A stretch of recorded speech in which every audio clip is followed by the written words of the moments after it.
चलिए करते हैं प्रारंभ। हो गया है अब, है ना। ओम सदाशिव समारंभां श्री शंकराचार्य मध्यमाम् अस्मदाचार्य पर्यन्तां वंदे गुरु परंपराम्।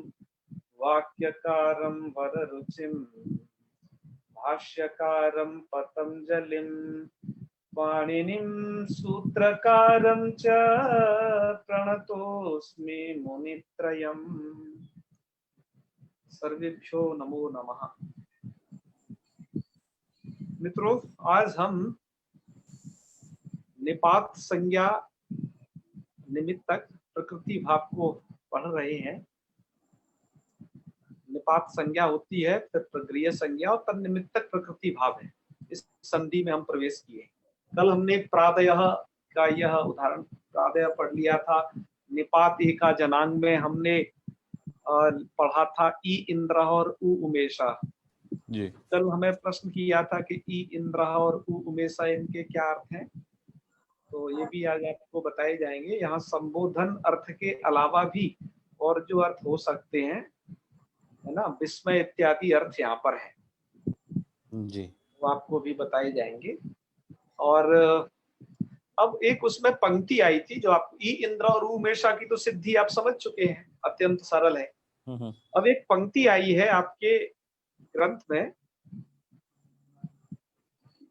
आपके ग्रंथ में एक पंक्ति है, ये वाक्य स्मरणयो रंगित, ये वाली पंक्ति लिखी है। वाक्य स्मरणयो रंगित करके फिर अगली जो लाइनें लिखी हैं आपकी लघु सिद्धांत कौमुदी में, वो है आ एवं नुमन्य से आ एवं किल तत् और अन्यत्र ङित आ ईश दूषणम और ओष्णम।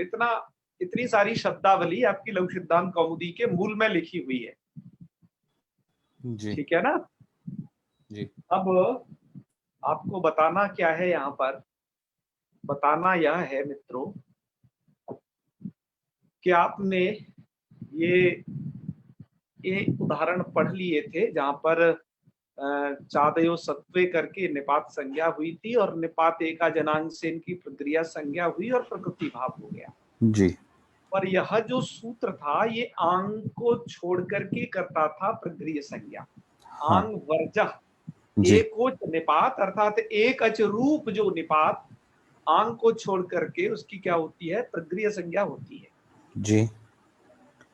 तो अब ये हम समझेंगे कैसे कि ये वाला आ आंग का आ है और ये वाला आ चादी गण में पढ़ा गया आ है, क्योंकि आंग दो हैं। एक तो आपने प्रादियों में पढ़ा था जी। और एक आपने आ कहाँ पढ़ा था, चादीगण में, चादियों में। और दरअसल बात यह है कि जो प्रादि वाला आंग है उसका भी आ बचता है, ना कि संज्ञा होकर के। तो हम समझेंगे कैसे कि यह वाला आ तो आंग का है और ये वाला आ चादी वाला आ है, जिसमें ये मतलब एक ङित है और दूसरा अंगित है। आप ये समझ जी। अर्थात प्रादि वाला जो आ आंग है वो तो ङित आ है जी जी, और चादी वाला है वो अंगित है, उसमें ङकार की संज्ञा नहीं है, वहां ङकार जुड़ा हुआ नहीं है चादी वाले में। कल हमने आपको बताया जी, दिखाया भी था जी जी। और हम बस समझेंगे कैसे, जहां यदि आ गया तो हम कैसे जानेंगे कि ये चादी वाला है और ये प्रादि वाला है ना। तो आंग वर्जा ये हम समझेंगे कैसे कि आंग का है। तो उसके मित्रों कुछ तरीके आपको बताए जा रहे हैं। तो देखो यह डायग्राम आपके सामने बना हुआ है, इसमें एक जगह तो लिख रहा है ङित और दूसरी जगह अंगित। तो ङित वाला आ कौन सा है कि ये आंग है, इसका ङायत संज्ञक हो जाता है और प्रादि मध्य पाठ, इसका प्रादि के मध्य में पाठ जी। और एक ये आ है जिसका चादी गण में पाठ है, ठीक है। ये अब समझा कैसे जाएगा कि ये चादी वाला है कि ये प्रादि वाला है, तो उसका विवेक बता रहे हैं कि यदि ये इतने सारे अर्थ होंगे तब तो आप ये समझ लेना ये चादी वाला आ है। चादी वाला आ का मतलब केवल आ, सिर्फ अंगित वाला आ जी, ठीक है जी। और जब वाक्य और स्मरण नाम के ये दो अर्थ होंगे तब आप समझ लेना कि यह जो आ है ये प्रादि वाला आ है। अच्छा, एक मिनट, वाक्य स्मरणयो रंगित, कुछ गड़बड़ लिखा है क्या? हाँ, एक मिनट, एक चीज इसमें थोड़ा गड़बड़ हो गई है स्लाइड में। मुझे ये वाली चीज थी वो इधर लिखनी थी, और ये वाली चीज इधर लिखनी थी क्या?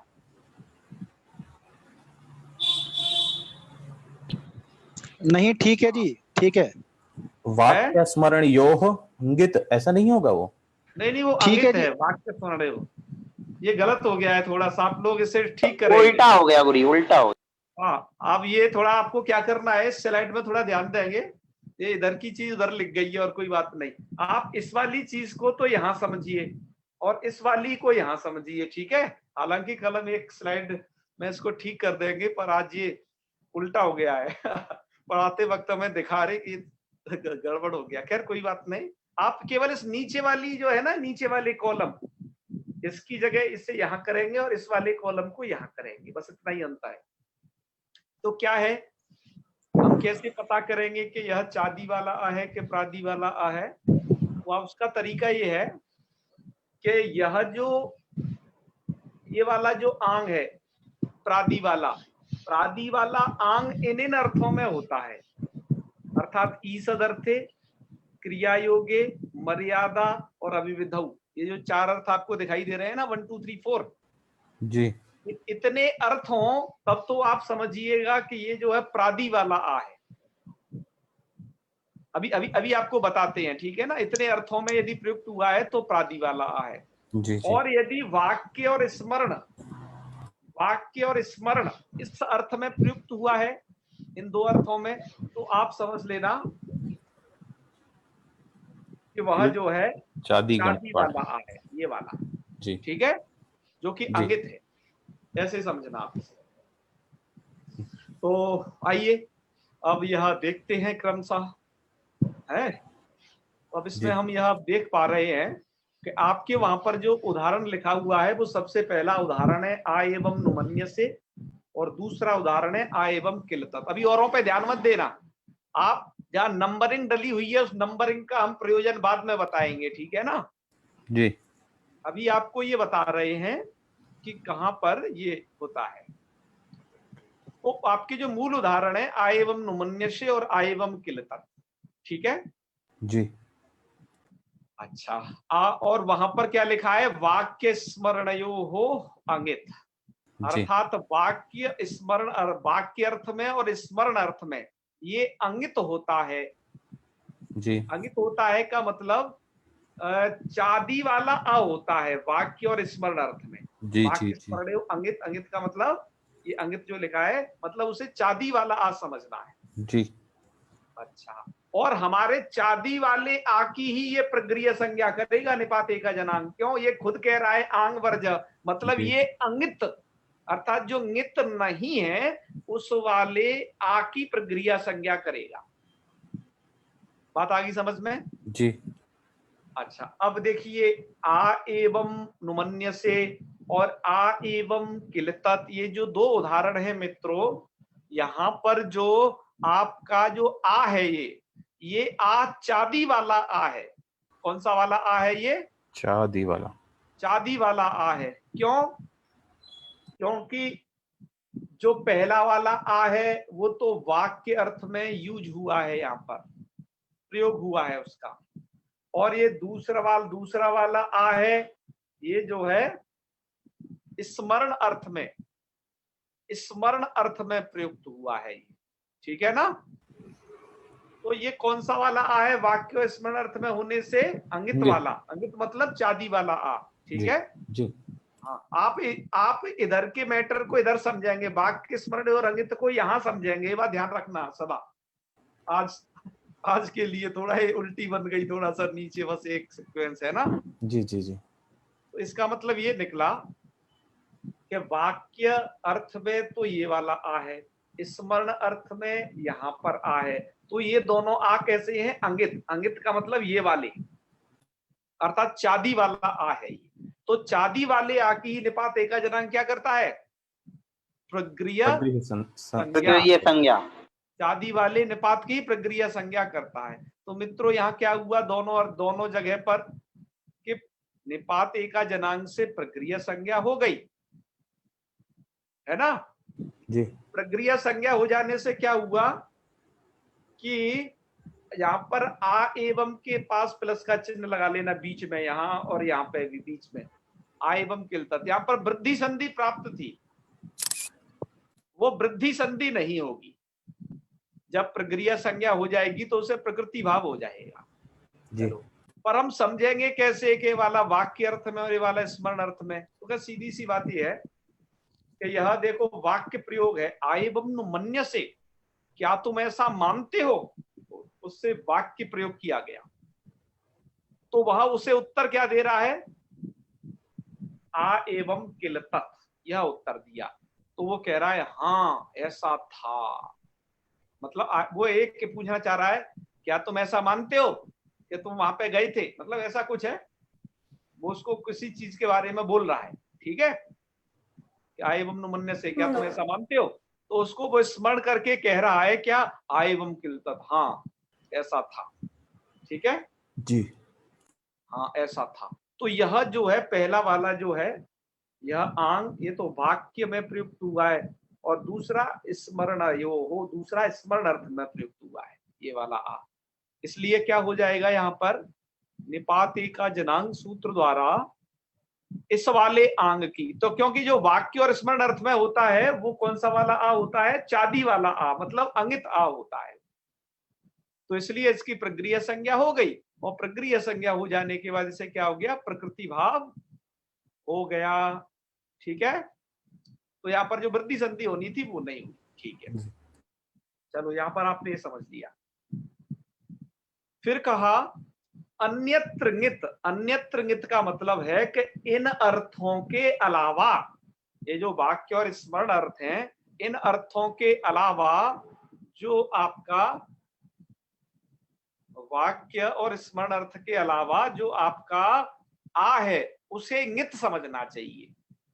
तो ङित समझना चाहिए का मतलब ये है उसे प्रादि वाला समझना चाहिए। कहने का मतलब है यदि इन इन अर्थों में, यदि ये जो है चार अर्थ दिखाई दे रहे हैं, यदि इन अर्थों में प्रयुक्त हुआ हो आ, तो वहां पर क्या हो जाता है, उसे क्या समझना चाहिए, उसे आंग वाला आ समझना चाहिए, मतलब प्रादि वाला आ समझना चाहिए, ठीक है। तो इसीलिए पंक्ति लिखी अन्यत्र ङित। अन्यत्र ङित का मतलब है कि वाक्य स्मरण यो हो अन्यत्र, अन्य अर्थेषु, वाक्य अर्थेषु और वाक्य अर्थे और स्मरण अर्थ, स्मरणार्थे भिन्ने, इन दो से भिन्न अर्थ में कौन सा वाला आ होता है, ङित वाला। तो अन्यत्र ङित, अन्यत्र ङित समझना है। तो इसलिए क्या हो गया, यहां पर जो है आ है, आ ईसद उष्णम जो है ना, तो यहाँ पर क्या है, यहाँ पर ओष्णम, ओष्णम रूप बनाया है। तो ओष्णम कैसे बनेगा, ओष्णम ऐसे बनेगा, ध्यान दीजिएगा, आ प्लस उष्णम, मैंने इसका विच्छेद यहाँ लिख नहीं पाया है सरल समझते हुए, आ प्लस उष्णम। अब यहाँ पर जो यह आ है, ये वाला आ, ये क्या है, प्रादि वाला आ है, मतलब ये आंग वाला आ है। ये कैसे समझेंगे आंग वाला है, क्योंकि देखो ईसद अर्थ में जो आंग, जो आ प्रयुक्त होता है वो क्या होता है, एतम आतम ङितम विद्यात, वो ङित होता है। ङित मतलब वो प्रादि वाला आ होता है। इसलिए इसी की विग्रह करके बताई गई है कि ईसद उष्णम अर्थ कैसे है, तो उसको बताया गया आ ईसद उष्णम। ईसद उष्णम ये अर्थ बताया गया है, यहाँ पर ईसद अर्थ है। तो देखो ईसद अर्थ होने से क्या होगा, अब यहां पर निपात एका जनांग सूत्र द्वारा आ ईसद उष्णम का जब उष्णम बना रहे हो आप, आ प्लस उष्णम यह संधि विच्छेद कर रहे हो जो ऊपर लिखी है, यहां पर जब अब निपात एका जनांग सूत्र द्वारा, ये तो जी आंग का आ है, इसलिए यहां पर प्रक्रिया संज्ञा नहीं हो पाएगी। और जब प्रक्रिया संज्ञा नहीं हो पाएगी तो प्रकृति भाव भी नहीं हो पाएगा। तो क्या होगा, तो यथावत प्राप्त जो गुण संधि है कि आ के बाद जो उ है, तो जो गुण संधि है वो गुण संधि हो जाएगी। कहने का मतलब है कि यदि इन किन्हीं भी अर्थों में, ईसद अर्थ में क्रिया योग अर्थ में, मर्यादा अर्थ में, या फिर अभिविधि अर्थ में, मर्यादा विविधौ, इन इन अर्थों में यदि आपको आ मिलेगा तब आप यह समझ लेना कि वह कैसा है, वो आंग वाला आ है। आंग वाला आ है का मतलब वो जो है ये वाला आ है, नित वाला, प्रादि वाला आ। तो आपने एक उदाहरण समझा, ईसदुषणम। ईसदुषणम में क्या है, निपात एका जनांग नहीं लगेगा, क्योंकि ईसद अर्थ में जो आ होता है वो आंग वाला आ होता है, वो चादी वाला आ नहीं होता है। निपात एका जनांग कहाँ लगता है, जहां पर सिर्फ चादी वाला आ है, क्योंकि ये आंग वर्ज इस शर्त को कहता है। जी जी। तो एक उदाहरण आपने समझा, यहाँ पर ईसद अर्थ था, ईसद अर्थ होने से यहाँ पर प्रकृति मतलब ये निपात तो है, लेकिन निपात होने के बावजूद भी ये प्रगृह्य संज्ञक न होगा। ठीक है। अच्छा जी जी। अब दूसरा है क्रिया योग, के क्रिया योग अर्थ होने पर भी क्या हो जाता है, क्रिया योग अर्थ हो जाने पर भी वो आंग का आ होता है।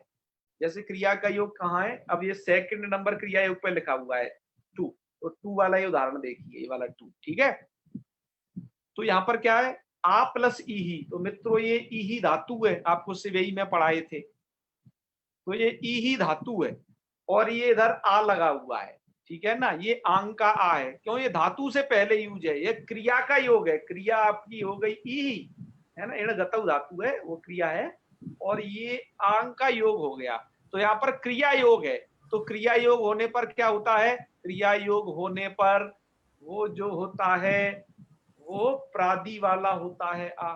जी। प्रादि वाला आ होता है, तो प्रादि वाला आ मतलब आंग वाला आ, नित नित आ, जहां आकार की संज्ञा है।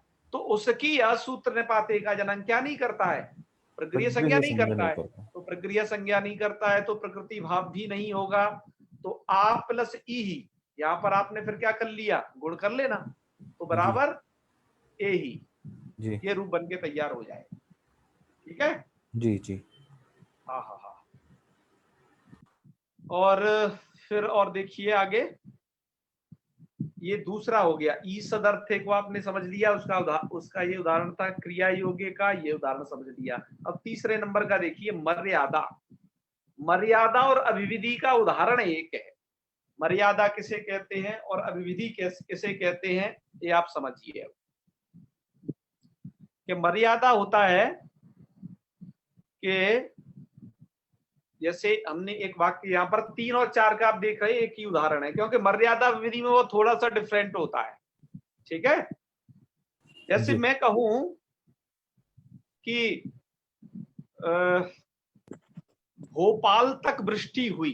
देखो मैं एक प्रयोग कर रहा हूं एक वाक्य का, आपको मर्यादा और अभिविधि समझाने के लिए कि मर्यादा में और अभिविधि में क्या अंतर होता है। मर्यादा का जब मैंने कहा भोपाल तक वृष्टि हुई, है ना, आ भोपालात वृष्टि ही, कि भोपाल तक वृष्टि हुई, इसके 2 अर्थ हो सकते हैं सूर्यकांत जी। जी जी। भोपाल तक वृष्टि हुई का एक तो मतलब ये भी हो सकता है कि भोपाल की सीमा जहां से आरंभ होती है वहां तक वृष्टि हुई जी, पहला एक ये अर्थ हो सकता है। और दूसरा मैंने कहा भोपाल तक वृष्टि हुई, तो दूसरा ये भी हो सकता है कि भोपाल तक वृष्टि हुई मतलब भोपाल में भी हुई, बस भोपाल से आगे ना हुई, मतलब जहां जहां भोपाल की सीमा है टोटल जितनी भी, जी जी, उतने पूरे में हुई, बस उससे आगे ना हुई। जी जी। तो इसके 2 अर्थ निकल सकते हैं। जी जी, एक में बॉर्डर के पहले रुक गए और एक में उसके बॉर्डर हाँ, इसको एक बार पूरा ले लो, उसके बॉर्डर को क्रॉस मत करो। हाँ हाँ, हो सकता है क्या नहीं। जी जी। तो बस यही बात है मर्यादा और अभिविधि में। जब मर्यादा है तब तो आप समझ लेना उसके बॉर्डर तक रुक जाना है। जैसे भोपाल तक वृष्टि हुई तो समझ लो कि भोपाल से आगे जो विदिशा है, इधर से जब जाओगे ग्वालियर झांसी की तरफ से विदिशा, और उससे आगे जो है सूखी से बनिया पड़ता है स्टेशन, तो बस वहां तक वृष्टि हुई क्योंकि वहीं से भोपाल की सीमा आरंभ होती है। अच्छा जी।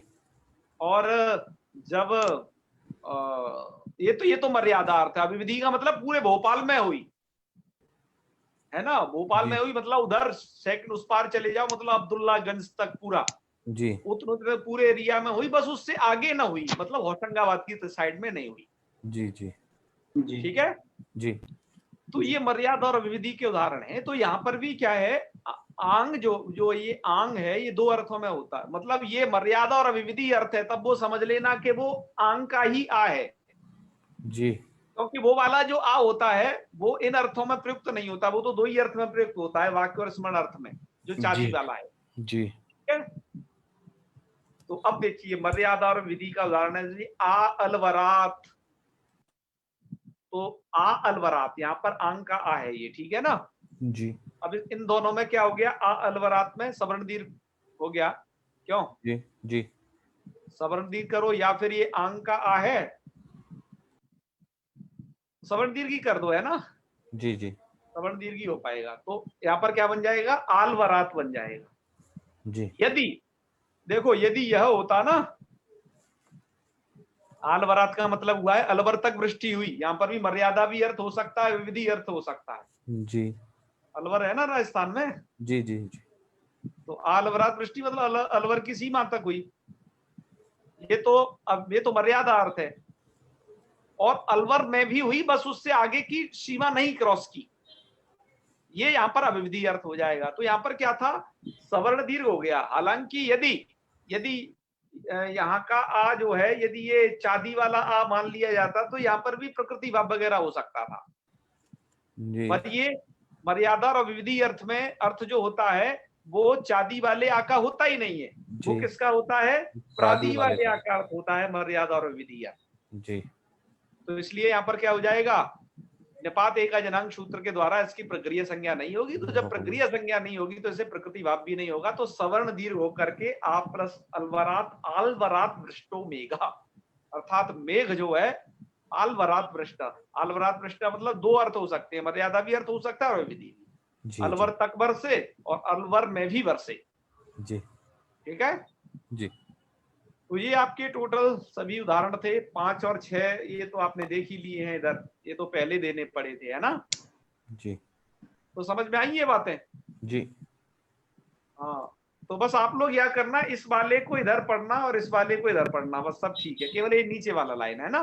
तो हमने इसका अर्थ क्या समझा, ई सदर्थे क्रिया योगे, ये पूरा अर्थ ये श्लोक है, इसी सदर्थे क्रिया योगे मर्यादा अविविधौचयः एतम आतम नितम विद्या और वाक्य स्मरणयो रंगित, ये चौथा पाद है, चौथा पाद इधर लिखा हुआ है, ठीक है। जी, ई सदर्थे क्रिया योग अर्थात ई सदर्थ में और क्रिया योग अर्थ में, तो ई सदर्थ यहाँ पहला, क्रिया योग दूसरा, और मर्यादा और विविधि ये चार। तो ई सदर्थे क्रिया योगे मर्यादा विविधौ चय, मर्यादा और विविधि अर्थ में एतम आतम नितम विद्यात, इनमें आकार को नित जानना चाहिए। क्या जानना चाहिए, नित। नित आ का मतलब है नितम विद्यात, नित वाला आ मतलब ये वाला आ, प्रादी वाला आ। जी, प्रादी वाला। और वाक्य स्मरणयो रंगित, वाक्य स्मरणयो हो अंगित, संधि विच्छेद कर लेना सूर्यकांत जी। जी, तो वाक्य स्मरणयो अंगित का मतलब है वाक्य और स्मरण अर्थ में अंगित होता है। अंगित का मतलब है ये वाला आ, जी, चादिगण वाला, चादिगण वाला आ। तो पंतोला जी समझे? जी जी। तो हाँ, यदि अब आपको इसमें कोई अब शंका हो तो उन्हें पूछ लीजिए, आपको प्रश्नोत्तर कर लेते हैं आप। अभी वैष्णवी जी ने हाथ उठाया था। जी वो गलती से हो गया था। तो कोई बात नहीं, और भी जिनको शंका हो वो पूछ सकते हैं। आचार्य जी, तो ये आ जो यहाँ पर लिए हैं वो मतलब उसके उपयोग व्यवहार बहुत हैं कि मतलब ठीक ठाक है लोक में, जो भी यहाँ पे जिन निपातों की प्रकृति संख्या हो रही है। हाँ देखो, निपात जो है, आंग आंग दो तरीके का निपात है, एक हाँ, तो प्रादी वाला है और एक चादी हाँ, वाला भी है। जी, जी, एक इंगित है, एक अंगित है। जी, ठीक है, जी, तो उन दोनों में हम अब दोनों में कंडीशन ये बचती है सूर्यकांत जी कि उनका बचता आ है। हाँ, अर्थात प्रादी वाला जो आंग है उसका भी आ बचेगा। जी, अच्छा, तो और चादी वाले में तो आ ऑलरेडी है ही। हाँ, हाँ, उनकी सकल सूरत एक जैसी हो जाती है अंगकार की संज्ञा होने के बाद। जी, तो जब सकल सूरत एक जैसी हो जाती है तो जब निपात एक का जनांग ये सूत्र आएगा तो वो तो ये कहता है आंग को छोड़ करके मैं प्रक्रिया संज्ञा करूंगा। जी, जी, जी, तो वो समझेगा कैसे कि ये, क्योंकि अब तो वो तो दोनों एक जैसे हो गए। जब ऐसी अवस्था में देखोगे, देखो ये वाले जो दो उदाहरण है, यहां पर तो क्या है, चादी वाला आ है मात्र। हाँ। और आपने जो प्रादी वाले देखे आ उष्णम में और आ ई वगैरह इन उदाहरणों में, वो कैसा आ था, वो आंग वाला आ था, प्रादी वाला आ था। ठीक है जी।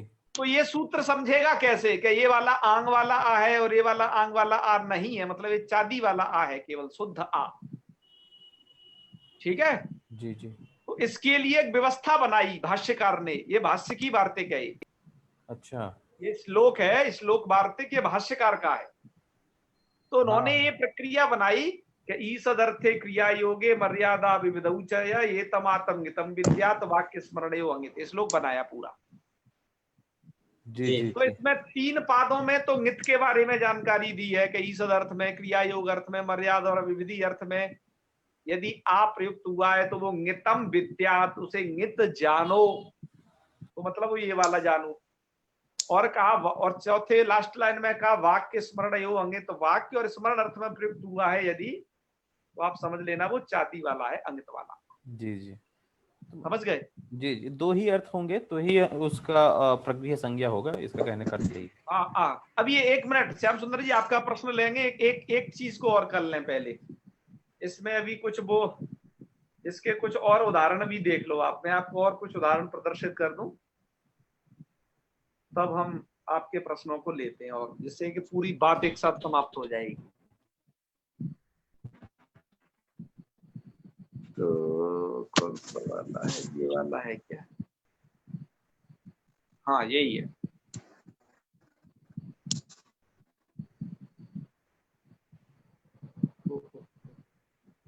चलो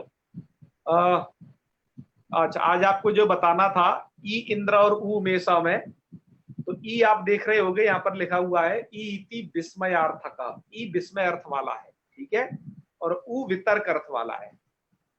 चलो ये आपने समझा, ये तो कल की बात है, इसको एक बार पढ़ लेना कि ई इंद्र ऊ मेषा इत्यत्र सवर्ण दीर्घाई का दिशा न भवति, क्यों नहीं होता, क्योंकि उनकी प्रक्रिया संज्ञा हो जाती। वो रूप कैसे लिखने हैं ई इंद्र ऊ मेषा, उसका भी प्रकार इसमें बताया गया है कि क सवर्णे दीर्घ इति सूत्रेण सवर्ण दीर्घे प्राप्ते, और ई इत्यस्य निपातस्य एकाच्त्वात् और आंग भिन्नत्वात्, निपात एका जनांग इति सूत्रेण प्रक्रिया संज्ञायां कृतायां और प्रक्रिया च नित्यम इति सूत्रेण प्रकृति भावे ई इंद्र एवं ऊ मेषा इत्यपि सिद्धम्। ये सिद्ध हो जाएगा। अब आज की बात, आज जो अभी आपको बताया जा रहा है, ठीक है आप, हाँ ठीक है, आवाज डबल हो रही थी। तो यहाँ पर ये है कि इसको पढ़िएगा थोड़ा सा कि आंग और आ इति द्वौ भिन्नौ निपातौ स्था, आंग और आ दो भिन्न निपात हैं, बिल्कुल अलग अलग दोनों। उभयत्रापि आ एव शिष्यते, अगली लाइन, दोनों जगह आ ही शेष रहता है, ठीक है सूर्यकांत जी। उभयत्रापि आ एव शिष्यते, दोनों का आ ही शेष रहता है। तत्र आंग प्रक्रिया संज्ञा न भवति, और नकार रहितस्य मतलब अंगित इत्यस्य तु भवति, भवति मतलब प्रक्रिया संज्ञा भवति, होती है जी। तो तत्र प्रयोगेषु, तो वहां पर संदेह होता है कि वो प्रयोगों में कुत्र आंग इत्यस्य नकार अनुबंधस्य आ भवति और कुत्र च शुद्ध शुद्धस्य आ मतलब निपातस्य आ भवति इति संदेह, ऐसा संदेह होगा आपको। जी जी। तो तम संदेहम निराकर्तुम उच्यते, उस संदेह के निराकरण के लिए आपके कौमुदी में एक पंक्ति लिखी हुई है, वाक्य स्मरणयो रंगित जी, इति भाष्य वचनम, ये भाष्य वचन है जी। कहने का मतलब है कि वाक्य स्मरणे च नित भिन्ना भवति, वाक्य में और स्मरण अर्थ में नित भिन्न होता है, ठीक है ना जी, अर्थात अंगित वाला आ होता है, अंगित वाला होता है जी, अर्थात चादी वाला होता है जी जी। और साफ साफ कहें तो अतः तस्य तु प्रकृति संज्ञा भवति और प्रकृति भावश्चापि भवति, किन्तु अन्येषु अर्थेषु यथा ईसदर्थे क्रिया योगे मर्यादा विविधौ च प्रयुक्तः आ तु ङितेव, इन अर्थों में प्रयुक्त हुआ आ है वो तो ङित वाला ही आ होता है जी। अतः तस्य प्रक्रिया संज्ञा न भवति, उसकी प्रक्रिया संज्ञा नहीं होती और न ही प्रकृति भाव होगा। ठीक, जैसे आ प्लस उष्णम, आ प्लस उष्णम, तो यहाँ पर ये नित वाला आ है प्रादि वाला, क्योंकि ये ईसद अर्थ में है। ये यहाँ पर उष्णम, उष्णम का मतलब क्या होता है? कम गरम। आ उष्ण, उष्ण कहते हैं गरम को, और आ यहाँ पर लग गया तो इसका मतलब हो गया कम गरम। उष्णम का अर्थ होगा कम गरम। ठीक है जी। तो यहाँ पर ईसद अर्थ है। ईसद मतलब होता है कम, संस्कृत में ईसद माने कम। कम। हाँ, तो ईसद अर्थ वही है कि कम अर्थ में। तो ईसद उष्ण मतलब कम गरम, है ना, हल्का सा गुनगुना टाइप का। जी जी। उष्णम का इत्यत्र प्रगृह्यत्वात् प्रकृति भावस्य अभावात्, प्रकृति भाव का भी अभाव हो जाएगा तो गुणः भवति, तो मतलब गुण हो जाएगा फिर। और अत्र आ इति ईसद अर्थे इंगित अस्ति, यहाँ पर जो आ है वो ईसद अर्थ में इंगित है। ठीक है जी। और आ एवं नुमन्यस्य और आ एवं किलतत् इत्यत्र क्रमशः वाक्ये स्मरणे च प्रयुक्तः आ निपातः अंगित अस्ति। ठीक है जी। और ये सब लिखा हुआ है। तो आ एवं वृद्धि भवति इति विवेका, तो यहाँ पर वृद्धि हो जाती है। आप समझ गए होगे इसे? जी। तो ये था, और बाकी के और उदाहरण भी हमने दे दिए थे। इन्होंने तो केवल ये दिए हैं, और बाकी उदाहरण हमने उधर प्रस्तुत कर ही दिए हैं। क्या क्रिया योग अर्थ कहाँ है, मर्यादा और अभिविधि वाले, वो हमने आपके सामने प्रस्तुत कर दिए हैं। ठीक है जी। अब आते हैं, एक और है, मुझे लगता है हाँ, इस ये वाली तो पूरी हो गई अब, है ना। अब आपके प्रश्न ले लेते हैं, ये वाली बातें पूरी हो गई, अब आपके प्रश्न हो जाएं। तो श्याम सुंदर जी पहले पूछेंगे, फिर प्रदीप बिरथरे जी का नंबर है। श्याम सुंदर जी ने पहले हाथ उठाया था। जी प्रणाम करता हूँ बड़े भैया। ये मैं ईशद अर्थ ही पूछ रहा था। ईशद अर्थ माने अल्प अर्थ में। अल्प अर्थ, बिल्कुल। मैं उसे बताना वहां भूल गया था ये मैंने जब इसको संस्कृत में उधर बताया तो आपको फिर बता दिया। हाँ वो मेरा हो गया, वो वही पूछना था बस मुझे। चलो चलो, माने जिसका अर्थ, जिसका जो अल्प अर्थ हो उसी में मतलब वह मतलब कम अल्प अर्थ। बहुत अच्छे, बहुत अच्छे, वेरी जी गुड। जी जी।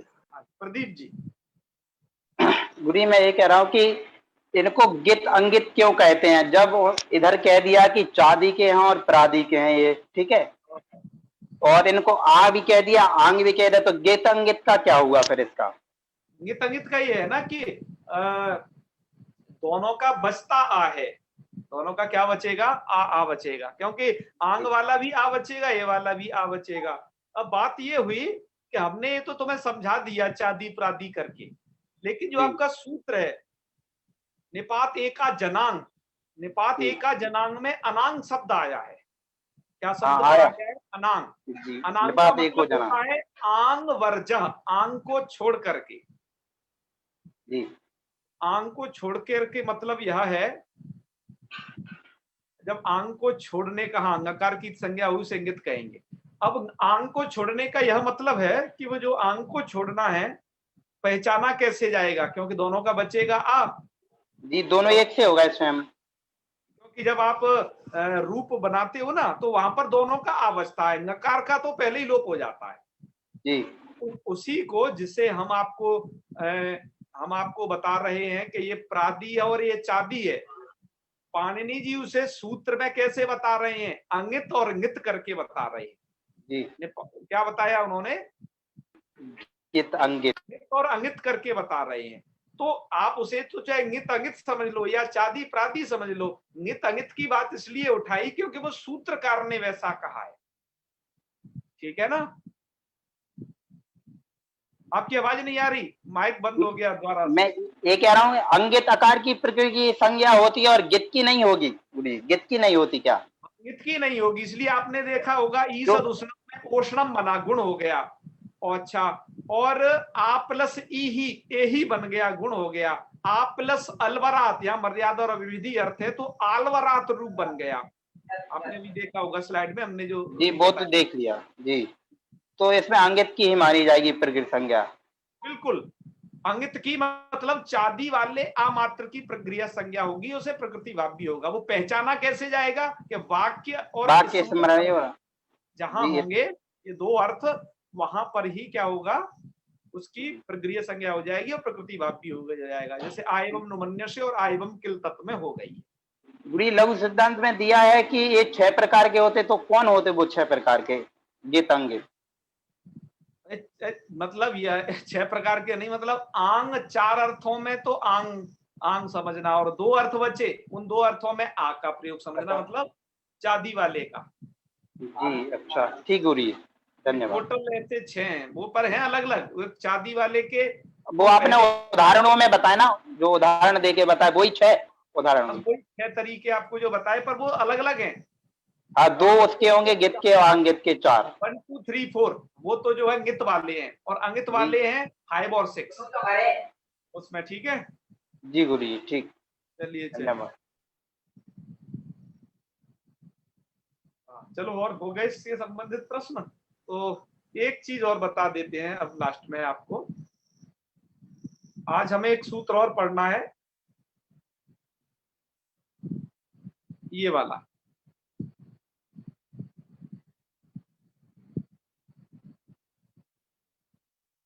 यहाँ पर आप देख पा रहे होंगे, यहाँ पर भी एक सूत्र दिया हुआ है। अच्छा, क्या हमने तो 2-2 लिख रखे हैं, 2 सूत्र और पढ़ देंगे, कोई बात नहीं, बहुत छोटे हैं, आपको समझ में आ जाएगा।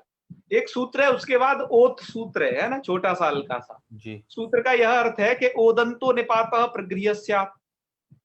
ओदंत जो निपात है वो प्रगृह्य संज्ञक होता है। अभी आपको हमने चांदी में कुछ निपात दिखाए थे मित्रों जी। उसमें कुछ निपात ऐसे थे ओदंत। ओदंत का मतलब होता है जिसके बाद में ओ यह वर्ड हो, यह ओ नाम का अक्षर हो, तो वो ओदंत निपात समझना। जैसे वहां पर एक निपात अहो, ठीक है, अहो नाम का निपात था जी। तो यह अहो निपात ओदंत है, तो इसकी क्या हो जाएगी, प्रक्रिया संज्ञा हो जाएगी। प्रक्रिया संज्ञा हो जाएगी तो क्या हो जाएगा, प्रकृति भाव हो जाएगा। प्रक्रिया अचि नित्यम, उस सूत्र को मत भूलना जो प्रकृति भाव करता है। ये सब प्रक्रिया संज्ञा कर रहे हैं और प्रकृति भाव वही करेगा, प्रक्रिया अचि नित्यम, क्योंकि इन सबसे अचपरे है। तो यहाँ पर क्या हुआ, अयादि संधि प्राप्त थी, उसको बाध करके इसने तो यहाँ प्रक्रिया संज्ञा कर दी, उदंत निपात की, और प्रकृति भाव हो गया। तो ये तो केवल ओ अक्षर के लिए है चार्य जी, है ओ वर्ण ही अंत पे होना चाहिए, मतलब वो ये ओत में जो है वो पंचमी भक्ति है कि तपरकरण है? ओत में तपरकरण है, मतलब ओ होना चाहिए मां। ठीक ठीक है जी। और इसके और उदाहरण भी देख लो आप साथ ही साथ, अन्य उदाहरण भी इसके प्रस्तुत है। ये वाला है शायद, हाँ चलो। ओकारांता निपाता प्रक्रिया संज्ञका भवती, जैसे अहो और अथो इस प्रकार के हैं वहां पर निपात। ठीक है, जो आपने चांदी में पढ़े थे जी। तो अहो इति ओकारांत निपाता अस्य प्रक्रिया संज्ञा भवती तस्मात् प्रकृति भाव। अहो ईसा इत्यत्र अवादेश न भवति, क्योंकि प्रक्रिया संज्ञा न भविष्यत् तदा अवादेश एव भविष्यत्। रूप कैसे लिखना है, अहो ईसा इत्यत्र एच वायावति सूत्रेण अचि परे ओकारस्य अवादेशे प्राप्ते, अवादेश प्राप्त है, किंतु अहो इत्यस्य ओकारांत निपातत्वात् ओत इति सूत्रेण प्रक्रिया संज्ञायां कृतायां कृत प्रक्रिया च नित्यमिति सूत्रेण प्रकृति भावे करते अहो ईसा इति रूपम निष्पन्नम। ठीक है जी। कृत प्रक्रिया च नित्यम से क्या हो जाएगी, क्या हो जाएगा, प्रकृति भाव, और ओत सूत्र के द्वारा क्या हो जाएगी, इसकी प्रक्रिया संज्ञा। प्रक्रिया संज्ञा। और उदाहरण भी देख लीजिए, जैसे अथो प्लस अपी, तो ये अथो अपी ऐसा अलग अलग यूज होगा, यहाँ संधि मत कर देना है आदि। कह रहे हैं अथोइति मंगलार्थ, अथो यहाँ पर मंगलार्थक है। ठीक है चलो और जी, और जैसे हाँ, एक उसमें वो भी है भोह है, भोह करके भी है एक चांदी में। अच्छा, तो उसमें विसर्ग है आखिरी में, तो उसको ओत माना जाएगा, ओदांत माना जाएगा कि नहीं माना जाएगा? विसर्ग माना जाएगा उससे, विसर्ग है फिर भी माना जाएगा, है ना जी? हाँ ओदंत तो है ही वो जी। यहाँ पर क्या है कि देखो निपात एक का जनांग, इसलिए प्रक्रिया संज्ञा नहीं हो पा रही है। सब एक अचरूप निपात नहीं है, ये अथो हो या अहो हो कोई सा भी, इसमें ज्यादा अच्छे, इसलिए सूत्र का आरंभ किया गया है। जी जी। ऐसे ही मिथो है, मिथो प्लस एतऊ, तो मिथो एतऊ इस प्रकार से बना लेना, और बीज यहाँ पर ओकार आपको दिख जाए जी। और एक बार ध्यान रखना, अथ शब्द अलग है, अथ हाँ, और अथो अलग है, ये दोनों अलग अलग अर्थ वाले हैं ये अथो। ठीक है जी। ऐसे ही मिथस अलग है और मिथो अलग है ये। चलो जी। ये समझना आप, तो इसके भी समझ गए होंगे उदाहरण। अब एक देख लीजिए लास्ट,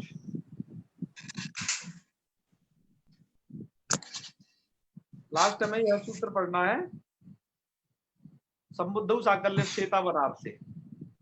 ठीक है जी। यह सूत्र क्या करता है इसके बारे में पढ़ लीजिए। सूत्र का छेद ऐसे करना है, संबुद्धौ साकल्यस्य इतौ अनार्से। तो इता वनार्से अयादि संधि हो गई है यहाँ। ठीक है इता वनार्से मतलब इतौ अनार्से था ये जी। सूत्र क्या करता है मित्रों, ये सूत्र भी प्रगृह्य संज्ञा करता है, पर ये सूत्र जो प्रगृह्य संज्ञा करता है ये विकल्प से करता है, वह ध्यान रखना बस। जी। अभी तक जो आप प्रगृह्य संज्ञा पढ़ रहे थे, नित्य पढ़ रहे थे, हमेशा हो रही थी, अब उसका विकल्प है। तो विकल्प कहाँ होता है? तो कहता है जी संबुद्धि निमित्तक ओकारो वा प्रगृह्य। संबुद्धि निमित्तक ओकार जो होता है उसकी विकल्प से प्रगृह्य संज्ञा होती है। जी। कब के अवैधिक के इतौ परे, अवैधिक इति परे रहते। तो संबुद्धि निमित्तक ओकार, संबुद्धि निमित्तक ओकार का मतलब संबुद्धि वाला, जैसे विष्णु ये आपको दिखाई दे रहा है, तो विष्णु शब्द का विष्णु संबोधन में बनता है ना। जी जी जी। संबोधन का रूप क्या है? विष्णु का विष्णु, गुरु का क्या बनेगा? गुरु। जी। क्यों? जी। भानु का भानो। जी। संबुद्धि के रूप थोड़ा पता कर लेना क्या है। संबुद्धि निमित्तक ओकार आपको इससे पता चल जाएगा। तो संबुद्धि निमित्तक ओकार है, संबुद्धि वाला ओकार है विष्णु में। ठीक है जी। तो संबुद्ध, तो ये संबुद्धि निमित्तक ओकार कहाँ है? ये रहा। संबुद्धि निमित्तक ओकार क्या होता है? वा प्रगृह्य, वो विकल्प से होता है प्रगृह्य संज्ञक, विकल्प से होगा। कब? अवैदिके इतौ, वेद भिन्न इति शब्द परे रहते, मतलब वेद का नहीं होना चाहिए वो इति शब्द। तो ठीक है, हमारा तो लौकिक रूप है, वैदिक रूप नहीं है, तो अवैदिक इति शब्द इधर परे है आपके आगे। तो क्या हो जाएगा? इस ओकार की विकल्प करके प्रगृह्य संज्ञा कर लेना। क्या करके? विकल्प से। ठीक है जी। तो विकल्प से प्रगृह्य संज्ञा करी, तो एक बार की प्रगृह्य संज्ञा, एक बार प्रगृह्य संज्ञा की तो पहला वाला रूप बन जाएगा विष्णु इति। देखो ये मतलब प्रगृह्य संज्ञा हुई तो प्रकृति भाव हो गया, कुछ और करने नहीं देगा फिर वो। जी। अच्छा, जब प्रगृह्य संज्ञा नहीं होगी तो पिछले वाले काम हो जाएंगे। क्या था? एच वायव प्राप्त था, आयादी जी। तो ओ को हो जाएगा अब, ओ को अब हो जाएगा तो ये कंडीशन बन जाएगी। लेकिन जैसे ही अब होता है तो लोपः साकल्य सूत्र तैयार है, पीछे आप पढ़े हो। जी जी। लोपः साकल्य क्या कहता है कि यदि अवर्ण पूर्व में हो और पद के अंत में यदि या और वा में से कुछ भी है तो वो लोप कर देगा। अस के परे रहते, अस यहाँ पर इति का ई से अस परे मिल गया। जी। ठीक है, लोपः साकल्य के द्वारा। जी। तो क्या कर देना? लोपः साकल्य से ये वाला जो वह है बेचारा चला गया, तो केवल नीचे क्या बचा है? आ बचा है। ठीक है, पर ये लोपा साकल्य से लोप विकल्प करता है, ये भी ध्यान रखना। जब ये लोप कर देगा वकार का तब तो केवल अ बचेगा, तो यहां पर मिलाना विष्ण, ये वाली स्थिति को मिलाना, तो ये वाला रूप बन जाएगा विष्ण इति। जी जी। और जब ये लोप नहीं होता लोपा साकल्य से द्वारा, तब यहां पर तीसरे वाली इस कंडीशन को मिलाना, तो रूप बन जाएगा आपका विष्णविति। जी। क्या रूप बन जाएगा? विष्णविति, विष्णविति बनेगा। जी। तो ये कैसे कैसे रूप बने शायद आपको ये समझ में आए होंगे। जी जी। ये तीन रूप बनेंगे। सबसे पहले अवैदिक संबुद्ध साकल्यशेता बनार से इस सूत्र के द्वारा शाकल्य ऋषि के मत में, शाकल्य ऋषि का नाम हम पहले भी बता चुके हैं जब आपको लोपा साकल्य से पढ़ाया था तब जी। तो शाकल्य ऋषि के मत में क्या होता है? संबुद्धि निमित्तक ओकार विकल्प से प्रगृह्य संज्ञक हो जाता है, अतः ये विष्णु में ओकार की प्रगृह्य संज्ञा हो गई। प्रगृह्य और अवैधिक इति शब्द परे है यहाँ पर इति। प्रगृह्य संज्ञा हो गई तो प्रक्रिया नित्यम करके प्रकृति भाव हो गया, तो पहला रूप ऐसे बना लेना। अब ये चूंकि विकल्प है, वाह विकल्प से करता है, तो जब वो एक बार नहीं प्रक्रिया संज्ञा करेगा तो अवादेश प्राप्त था सूत्र से, वो हो जाएगा अवादेश। अवादेश हो जाएगा तो विष्णुवृत्ति, और अवादेश होने के बाद क्या होता है? लोपा साकल्य सूत्र तैयार है पदांत में। जी। पदांत में यदि यकार वकार है तो उनका विकल्प से लोप करता है। तो एक बार लोप कर दिया तो ये वकार का लोप हुआ वाली स्थिति है, तब तो यह इसको आप जब मिलाओगे तो रूप ऐसा बनेगा विष्णेति, दूसरा रूप। यहाँ पर लोपा साकल्य से लग गया है, और जब एक बार लोपा साकल्य से खुद विकल्प करता है तो एक बार वो वाका लोप नहीं करेगा। वाका लोप नहीं करेगा तो जहां अवादेश हुआ है पिछली वाली स्थिति, वहीं पर क्या हो जाएगा? वहीं पर आपको मेल कर देना है, इसे मिला देना है, तो विष्णुविति बन जाएगा। आप वहां पर भी रूप बनाए वैसे हरैया हरैया वाले, जी जी, एक बार उन्हें स्मरण करिएगा। अच्छा, अब वही शंका वहां उठती है जो हरी है, मतलब विष्णु इति में क्यों नहीं हुई गुण संधि, तो आपको वही उत्तर देना है कि यहाँ पर जैसे आदगुणा गुण करने आएगा तो लोप साकल्य से सूत्र द्वारा किया गया जो वकार का लोप है वो असिद्ध हो जाएगा। तो यहाँ पर बीच में उसको वह दिखाई वह नजर आता है विष्णु भाई, इसलिए वो गुण नहीं कर पाता जी। यही उत्तर आपको भी वहां देना है जी। तो ये आपने समझा कि एक बार तो पहला रूप प्रगृह्य संज्ञा प्रकृति भाव वाला पहला रूप, दूसरा रूप अब होकर के लोपा साकल से लग गया, तब एक बार लोपा साकल से नहीं लगा तो तीसरा वाला रूप ये विष्णु जी। ठीक है जी। तो आज का ये हमारा पठन था, आज का ये पूरा हुआ। यदि आपको शंका है तो बताइए। ठीक है, कैसा लगा पंतोला जी? हाँ जी श्याम सुंदर जी प्रश्न करिए। ये संबुद्धि निमित्तक माने संबोधन का ओकार होना चाहिए। हाँ हाँ बिल्कुल, संबोधन का ओकार। और ये लिखा अवैदिक अवैदिक इत ऊपरे माने हाँ। अवैदिक माने जो वैदिक इत नहीं होना चाहिए। हाँ, वेद भिन्न इति शब्द होना चाहिए। हाँ, तो वेद वाला इत भी होता है क्या? मतलब ऐसा है ना कि वैदिक प्रयोग में इति का इस्तेमाल किया गया हो, यदि वो परे होगा तब ये सूत्र नहीं लगेगा। हाँ, और ये विष्णु इति ये लौकिक है ये जी। ये पता चलता है कि वैदिक वाले प्रयोग में सूत्र नहीं प्रवृत्त होगा, वैदिक इति में होगा जहाँ। जी जी ठीक है ना जी जी जी। माने अवैदिक इति परे जो मतलब वेद का इत नहीं होना चाहिए, नहीं होना इति नहीं होना चाहिए। जी बहुत जी अच्छे, बहुत अच्छे समझा आपने, बहुत अच्छे। प्रणाम जी जी महादेव। नाम लीजिए सूर्यकांत जी, कौन कौन है जी? मानसी दीक्षित जी। संबुद्धि निमित्तकम, इसका मतलब थोड़ा समझाइए आचार्य जी। अच्छा, संबुद्धि निमित्तकम मतलब संबुद्धि है निमित्त जिस ओकार में। संबुद्धि निमित्तक का मतलब है संबुद्धि है निमित्त जिस ओकार में। जैसे यह जो विष्णु जो रूप बना है ये विष्णु शब्द है, विष्णु शब्द उकारांत है, लेकिन संबुद्धि में क्या हो जाता है, संबुद्धि में इसका ओकार वाला रूप हो जाता है, विष्णु यह बन जाता है। तो सूत्र ये कहता है संबुद्धि निमित्तक ओकार को क्या हो जाता है, हमारे समीर भाई को तो कोरोना हो गया है। ओकार की कब अवैधिक इति शब्द के परे रहते, अवैधिक इति शब्द यहाँ पर परे है। मैंने शायद इसके विषय में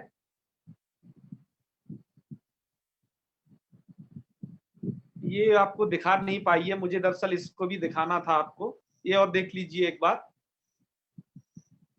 कि विष्णु इति और विष्णु इति और विष्णुविति ये तीन रूप हैं, आप देख रहे होंगे यहाँ। ठीक है, तो यहाँ पर क्या दे रहे हैं कि विष्णु इति इत्यत्र एचो वायावति सूत्रेण अवादेशे प्राप्ते, लेकिन संबुद्धौ शाकल्यस्येता बनारसेति सूत्रेण अणकारोत्तरवर्तिना ओकारस्य संबुद्धि निमित्तकत्वात्। आपका नकारोत्तरवर्ती जो आकार है वो संबुद्धि निमित्तक है। संबुद्धि निमित्तक का मतलब यह है कि उसका संबोधन में उस रूप को वह रूप बन करके तैयार हुआ है। संबुद्धि में ही उकार को ओगुण हो जाता है, इसका यह मतलब है। जब आप संबुद्धि का रूप पढ़ोगे जंत पुल्लिंग में तब आपको यह प्रक्रिया और एक बार बताई जाएगी। तो ओकार जो है संबुद्धि निमित्तक है, अर्थात संबुद्धि निमित्त है, उसमें निमित्त मतलब कारण। तो क्या हो जाएगा, विकल्पेन प्रगृह्य संज्ञायाम, विकल्प से प्रगृह्य संज्ञा कर लेने पर प्लुत प्रगृह्य च नित्यमिति सूत्रेण प्रकृति भावे विष्णु इति प्रथमम रूपम, ये पहला रूप बनेगा। और प्रगृह्यत्वा भावे अवादेशे विष्णव इति अवस्थायाम लोपः साकल्य सूत्रेण विकल्पेन वकारस्य लोपे विष्णु इति द्वितीयम रूपम, ये दूसरा रूप बनेगा विष्णु इति। और ये भी बता रहे हैं कि अत्र गुणस्तु न, यहाँ गुण नहीं होता है क्योंकि वह लोपस्य त्रैपादिकत्वात् गुण विधायकम प्रति सिद्धत्वात्। वकार का लोप त्रैपादिक, इसलिए यहाँ पर गुण नहीं होगा वकार लोप त्रैपादिक होने से, क्योंकि वो गुण के प्रति सिद्ध हो जाएगा। कोई पूछ रहे थे लोपा साकल्य से का अर्थ बताइए, तो उसका अर्थ ये है मित्रों। धन्यवाद, धन्यवाद आचार्य जी। अवर्ण पूर्वक, जी जी, अवर्ण पूर्वक पदांत यकार वकार का लोप होता है अस के परे रहते। सूत्र का अर्थ एक बार आप भी स्मरण करिएगा, ये अर्थ हमने बता दिया उसका।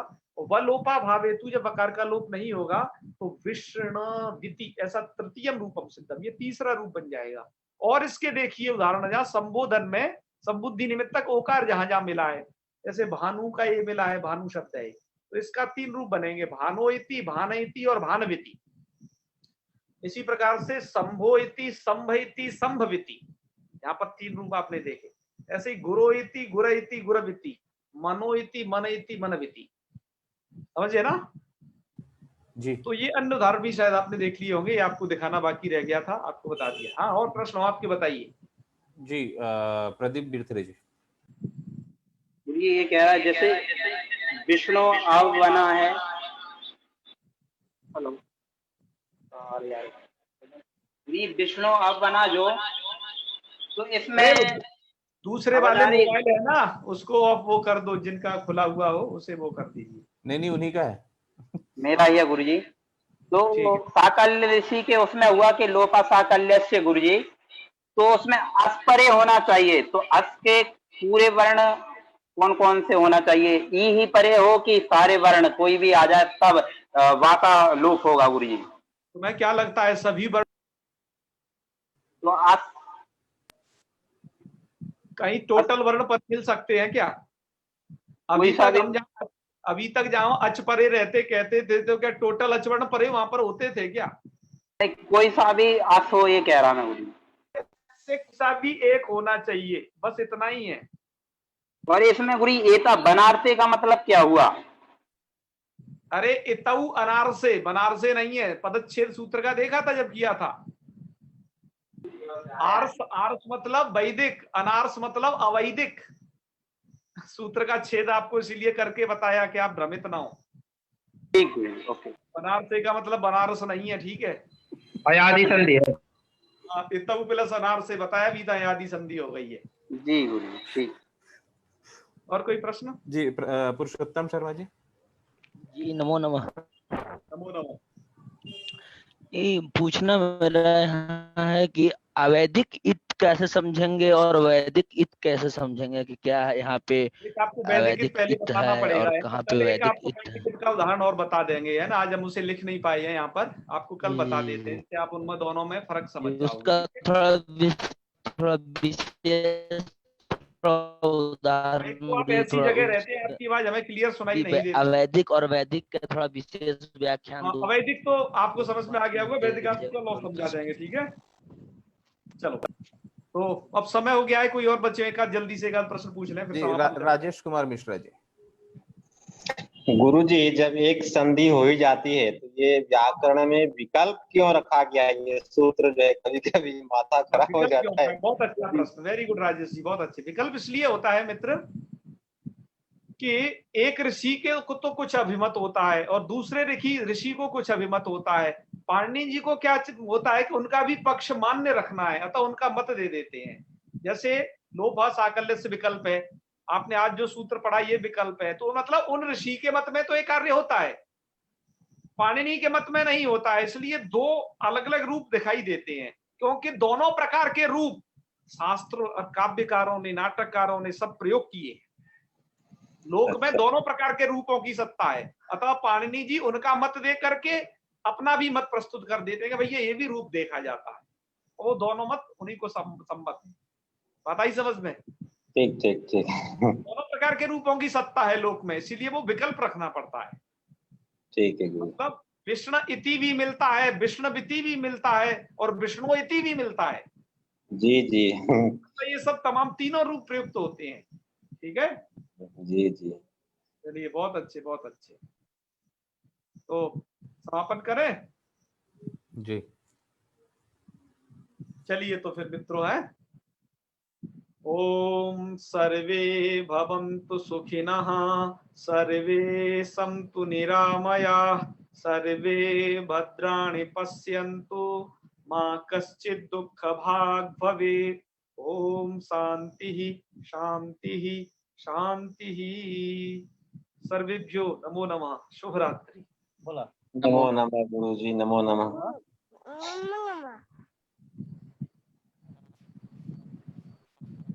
नमो नमः।